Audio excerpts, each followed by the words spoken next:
ماں باپ کو بیٹا ہو یا بیٹی ہو، اللہ نے مرحومہ کو بیٹے بھی عطا کیے تھے، بیٹیاں بھی عطا کی۔ بیٹے بھی ماں باپ کی یادگار ہوتے ہیں، بیٹیاں بھی ماں باپ کی یادگار ہوتی ہیں۔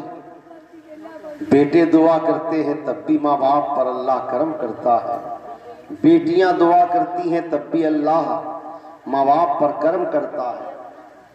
جو دعائیں اولاد ماں باپ کے لیے کر سکتے ہیں، اولاد کر سکتی ہے، کوئی دوسرا نہیں کر سکتا۔ اس لیے پروردگار عالم مالک و مولا نے دعا کے الفاظ بھی عطا فرما دیے۔ تم اپنے ماں باپ کے لیے دعا کیا کرو، رب ارحمہما کما ربیانی صغیرا۔ اللہ عطا فرما رہا، اے میرے پروردگار تو میرے ماں باپ پر رحم فرما جیسا کہ انہوں نے میرے بچپنے میں رحم فرمایا تھا۔ اللہ تعالی نے جو اثر ماں باپ کے لیے اولاد کی دعا میں رکھا ہے، اس لیے کہ جو اولاد اپنے ماں باپ کے مقام کو پہچان سکتی ہے، ان کی خدمتوں کو جان سکتی ہے، ان کے احسانوں کو جان سکتی ہے، دوسرا نہیں جان سکتا۔ اور کہتے ہیں دعا بھی دل سے کی جاتی ہے، جیسا دل میں درد ہوتا ہے ویسی دعا ہوتی ہے، جیسا دل میں درد ہوتا ہے ویسے ہی دعا ہوتی ہے۔ تو اللہ کے رسول علیہ السلام ارشاد فرماتے ہیں، جب تو کوئی نفلی عبادت کرے، عمل خیر کرے، تو اس عمل خیر میں اپنے ماں باپ کی نیت کو کر لے، نیت اپنے ماں باپ کو ثواب پہنچانے کی نیت کر لے، اللہ اس عمل خیر کا ثواب، مسجد میں دینے کا ثواب، غریب کو کھلانے کا ثواب، یتیم کی مدد کرنے کا ثواب، بیوہ کو مدد کرنے کا ثواب، پروردگار جو ثواب ماں باپ کو عطا فرمائے گا، اللہ اس عمل کرنے والی اولاد کو بھی عطا فرمائے گا، اور اس کے ثواب میں سے کوئی کمی نہیں ہوگی۔ اولاد کے اس عمل میں اولاد سمجھے رہے میں نیت باپ کی کروں تو مجھے کیا ملے گا، نیت ماں کی کروں تو مجھے کیا ملے گا۔ میرے آقا ارشاد فرماتے ہیں ثواب ماں باپ کو بھی ملے گا، بیٹی نے کیا ہے نیت کی ہے ماں باپ کی، ثواب ماں باپ کو بھی ملے گا، بیٹے نے عمل کیا ہے نیت کی ہے ماں باپ کی، ثواب ماں باپ کو بھی ملے گا۔ لیکن ماں باپ کو ثواب ملنے کے ساتھ ساتھ اولاد کے ثواب میں کوئی کمی نہیں ہوگی، اس لیے کہ مالک و مولا کا خزانہ رحمت وہ ہے کہ جس خزانہ رحمت میں کوئی کمی نہیں ہوتی، قیامت تک بڑھتا رہے گا، قیامت تک دیا جاتا رہے گا، مگر خزانہ قدرت الہی میں کوئی کمی نہیں۔ معاملہ سب کی نیتوں کا، نیت نہیں کرتے، نیت کرنا چاہیے۔ تو اللہ کے رسول علیہ السلام ارشاد فرماتے ہیں ان کے لیے نماز پڑھنا، ان کے لیے مغفرت کی دعا کرنا، اور آقا ارشاد فرماتے ہیں ان کے وعدے کو پورا کرنا، ان کے وعدے کو۔ سیدنا اعلیٰ حضرت امام عشق و محبت فاضل بریلوی علیہ رحمت ارشاد فرماتے ہیں کہ سنت طریقے پر، مستحب طریقے پر کفن دفن کا اہتمام، نماز جنازہ کا اہتمام، اچھے سے اچھے انداز میں کفن کا اہتمام، نماز جنازہ کا اہتمام، یہ سب کی سب چیزیں ماں باپ کے حقوق میں سے اولاد پر ہیں۔ اور ساتھ ہی ساتھ انہوں نے اگر کوئی اچھے کام کی وصیت کی ہے تو اس وصیت کو پورا کرنا، وصیت کو پورا کرنا۔ ارشاد فرماتے امام اہل سنت کہ تہائی مال سے زیادہ مال میں اگر وصیت کی ہے تو وصیت کو پورا کرنا اولاد پر لازم نہیں، مگر ماں باپ کے حسن سلوک میں سے یہ ہے کہ اگر ماں باپ نے آدھے مال کی بھی وصیت کر دی ہے، آدھے مال کی وصیت کر دی کہ مسجد میں دے دینا، کسی غریب کی مدد کر دینا، تو امام اہل سنت فرماتے اگرچہ تہائی مال سے زیادہ مال میں وصیت جائز نہیں، مگر ماں باپ کے حقوق میں سے یہ ہے کہ ماں باپ نے اگر وصیت کی ہے تو اولاد کو چاہیے کہ اس وصیت کو پورا کر دے، اس وصیت کو پورا کر دے، اس لیے کہ ماں باپ کے حقوق اس پر بہت ہیں۔ آقا ارشاد فرماتے ہیں ان کے وعدے کو پورا کرنا، اور وعدے کو پورا کرنے کے ساتھ ساتھ ان کے جو رشتے ہیں ان رشتوں کو مضبوطی سے قائم رکھنا۔ ماں باپ کی جانب سے اولاد کو دو رشتے ملتے، ایک ددھیالی رشتہ ملتا ہے، ایک ننیالی رشتہ، یہ حقوق میں سے ہے، مگر آپ کہیں گے کہ ددھیالی رشتے کو بھی قائم رکھنا یہ ماں باپ کے حقوق میں سے ہے، ننھیالی رشتے کو قائم رکھنا یہ ماں باپ کے حقوق میں سے ہے، لیکن ساتھ ہی ساتھ کب ہے؟ جب ایمان والے ہوں تو اس رشتے کو قائم رکھنا یہ ماں باپ کے حقوق میں سے ہے، اور اگر ایمان والے نہیں ہیں تو ان کو چھوڑ دینا یہ ماں باپ کی مغفرت کا ذریعہ ہے۔ یہ نہیں کہ ایمان والے نہیں، ارے صاحب پرانے رشتے ہیں، حدیث شریف میں آتا ہے کہ ان کے رشتوں کو باقی رکھنا یہ ماں باپ کے حقوق میں سے ہے، لیکن عزیزان ملت اسلامیہ ان حقوق کو، ان رشتوں کی قدر صحابہ نے کی ہے، ان رشتوں کی اہمیت کو صحابہ نے سمجھایا ہے۔ اللہ اکبر، کون نہیں جانتا امیر المومنین حضرت ابو بکر صدیق اکبر رضی اللہ تعالیٰ عنہ، کون نہیں جانتا؟ بیٹا جنگ بدر میں آیا تھا، حالت کفر میں تھا، بیٹے کی تلوار کے نیچے باپ کی گردن آ گئی تھی، مگر بیٹے نے تلوار کو روک لیا۔ بعد میں پروردگار نے بیٹے کو ایمان کی دعوت دی، بعد میں والد سے کہا ہے میرے والد آپ کی گردن میری تلوار کے نیچے آ گئی تھی، مگر آپ میرے باپ تھے اس لیے میں نے تلوار کو روک لیا تھا۔ تو حضرت امیر المومنین ابو بکر صدیق اکبر نے ارشاد فرمایا تھا، اے میرے بیٹے اگر میری تلوار کے نیچے تیری گردن آ جاتی تو ابو بکر تلوار کو نہیں روکتا، اس لیے کہ ابو بکر کی نظر میں خونی رشتہ بعد میں ہے، ایمانی رشتہ پہلے۔ پھر نہیں سمجھتے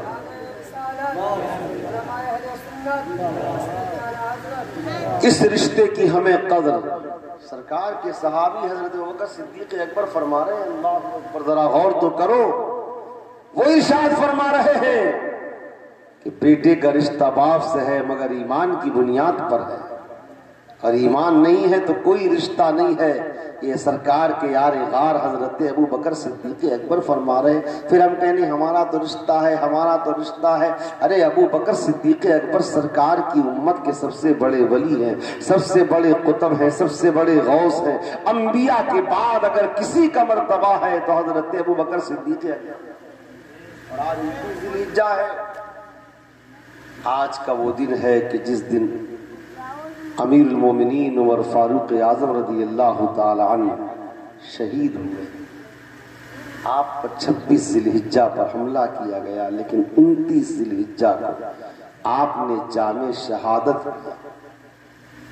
سگے ماموں کو حضرت عمر نے اپنی گردن اپنی تلوار سے اڑایا تھا، وہ بھی تو رشتہ تھا، ننھیالی رشتہ تھا، مگر حضرت عمر فاروق اعظم ان کے سینے میں میرے نبی کی محبت کا کیا عالم ہے۔ آج اگر ان کا ذکر نہ کیا جائے تو بہت بڑی ناانصافی۔ حضرت عمر فاروق اعظم، اللہ اکبر، میرے نبی کے کیسے سچے عاشق تھے، کیسے عاشق تھے حضرت عمر فاروق اعظم۔ سرکار کی بارگاہ میں، رب کی بارگاہ میں دعا کرتے تھے، اللہم ارزقنی شہادتا فی سبیلک وفاتا ببلد رسولک، اے اللہ مجھے اپنی راہ میں شہادت دے اور اپنے نبی کے شہر مدینے میں موت عطا فرما۔ بخاری شریف نے اس الفاظ کا ذکر کیا ہے۔ حضرت عمر فاروق اعظم مدینے کو چھوڑتے نہیں تھے، کہیں ایسا نہ ہو کہ مدینے کی آبادی سے باہر روح نکل جائے، مدینے میں رہتے تھے۔ تمنا یہی تھی کہ مدینے میں سرکار کے روضے کے سامنے، دیار نبی کے سامنے عمر کی روح نکلے، مگر جب دلی تمنا ہوتی ہے تو مولا اس تمنا کو ضرور پورا کرتا ہے۔ نماز فجر عمر پڑھا رہے ہیں، مسجد نبوی میں ہیں، مصلی امامت پر ہیں، قرآن کی تلاوت کر رہے ہیں، قرآن کی تلاوت کر رہے ہیں، ایسے عالم میں شہادت کا جام پی رہے ہیں۔ عزیزان ملت اسلامیہ، امیر المومنین حضرت عمر فاروق اعظم رضی اللہ تعالی عنہ کیسے عاشق نبی تھے۔ ان کا مذہب تھا کہ مدینہ طیبہ مکہ معظمہ سے افضل، مدینہ طیبہ۔ اسی لیے تمنا یہ کرتے تھے کہ موت مکے میں نہ آئے بلکہ میری روح مدینے میں نکلے۔ آپ کہیں گے مکہ خانہ کعبہ ہے، صفا مروہ ہے، وہاں پر تو حجر اسود ہے، مقام ابراہیم ہے، مگر عزیزان ملت امام اہل سنت اعلیٰ حضرت فاضل بریلوی علیہ رحمہ فرماتے ہیں جو مذہب حضرت عمر کا ہے وہی مذہب سید العاشقین حضرت امام مالک کا ہے۔ مدینہ طیبہ مکے سے افضل ہے، اور کہتے ہیں وہی مذہب بریلی کے امام احمد رضا کا۔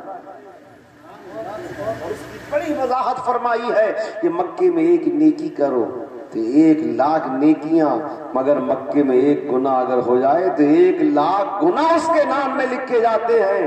امام اہل سنت نے حدیث بیان فرمائی مسلم شریف کی، المدینۃ خیر لہم لو کانوا یعلمون۔ میرے آقا ارشاد فرماتے ہیں مدینہ بہتر ہے ان کے لیے اگر وہ جانے، جاننے والوں کے لیے ہے، جانے اگر۔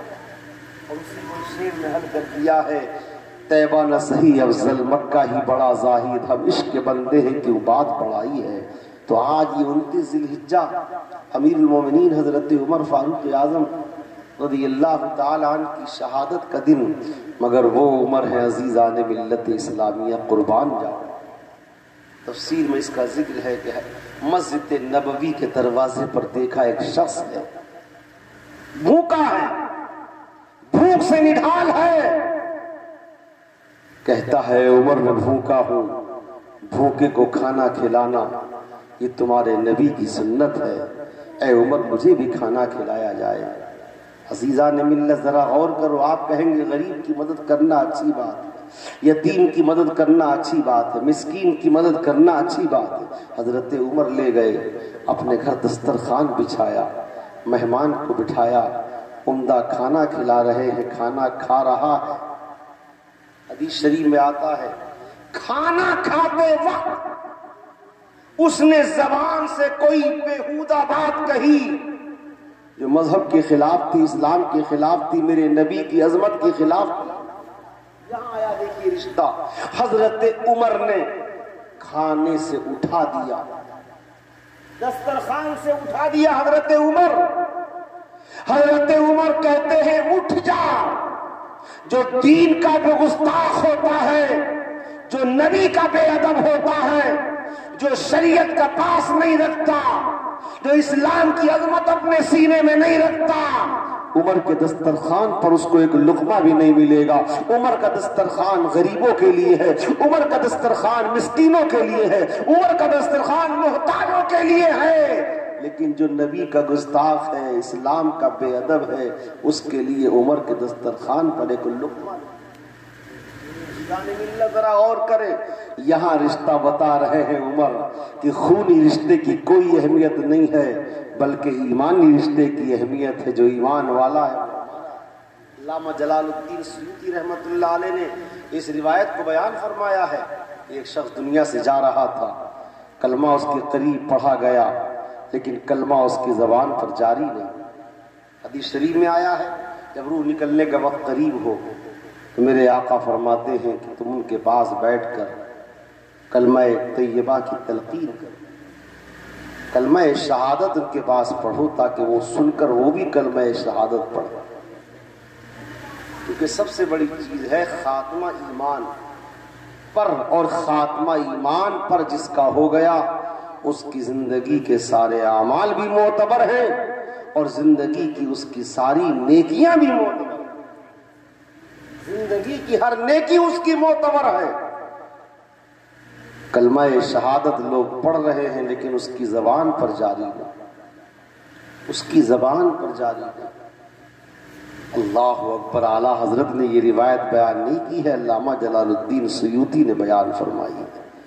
ذرا غور کریں، اس سے پوچھا گیا کہ تیری زبان پر کلمہ شہادت جاری کیوں نہیں پڑھ رہا ہے کلمہ شہادت؟ کہنے لگا میں کیسے پڑھوں، میرے سامنے تو وجیح چہرے، حسین و جمیل چہرے سامنے ہیں، اور وہ کہتے ہیں کہ آج ہم تجھے نبی کا کلمہ پڑھنے نہیں دیں گے، کل تو حضرت ابو بکر صدیق اکبر اور حضرت عمر فاروق اعظم دونوں کی شان میں توہین کرتا۔ عمل کی کوئی بات نہیں، بات عقیدے کی ہے، بات ایمان کی ہے۔ یہ چہرے حضرت ابو بکر صدیق اکبر، حضرت عمر فاروق اعظم کے ہیں، تو نبی کا کلمہ پڑھے گا، آج کلمہ شہادت پڑھے گا؟ ارے تو نبی کے صحابہ کی شان میں توہین کرتا تھا، عمر کی